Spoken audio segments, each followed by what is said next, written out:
of separation of mixtures. A mixture is formed by combining two or more substances that do not react chemically. It contains the molecules of the substances it is made up of. The different substances present in a mixture are called its components. Many methods are used to separate the components of a mixture. Let us understand some common methods of separation of solids from other solids. Threshing. After the wheat or rice crop is harvested, the grains are first separated from the stalks. This is known as threshing. It is done either by beating the stalks on the ground or hard surface, by trampling the harvested wheat or rice using animals, or by using a mechanical thresher. Winnowing. After threshing, the grains are separated from the mixture of grain and chaff is obtained. The mixture is allowed to fall from a height. The breeze blows away the chaff while the grain falls down almost vertically. The chaff forms a heap at a little distance away from the heap of grain. This process is known as winnowing. Sieving.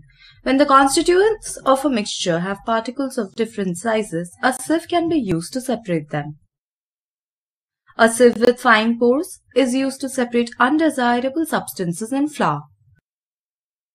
A sieve with bigger pores is used at construction sites to separate stones from sand. Hand picking.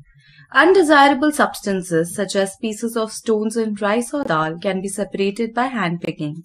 This method is convenient when the undesirable components are present in small quantities. Sedimentation, decantation, filtration, and loading are different methods which are used to separate insoluble solids from the liquids. In sedimentation, heavier particles of an insoluble solid in a liquid are allowed to settle down. These heavy particles form the sediment. The liquid is separated from the sediments by using decantation. In this process, the liquid is poured out in such a way that the sediment is not disturbed. If a solid dissolves in a liquid, decantation cannot be used to separate them. Filtration is used to separate tea leaves from tea. In this method, the tea is poured through a strainer into a cup. The tea leaves are left behind in the strainer and the liquid flows out.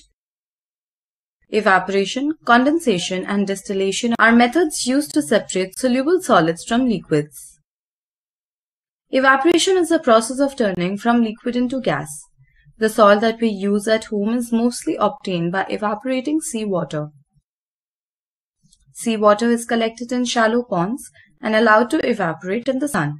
Salt is left behind and collected for use. Condensation is the process by which water vapor in the air is changed into liquid water. Distillation is a method of obtaining pure liquid from a solution. The solution is heated so that the liquid evaporates. The vapors are then cooled and condensed to obtain pure liquid.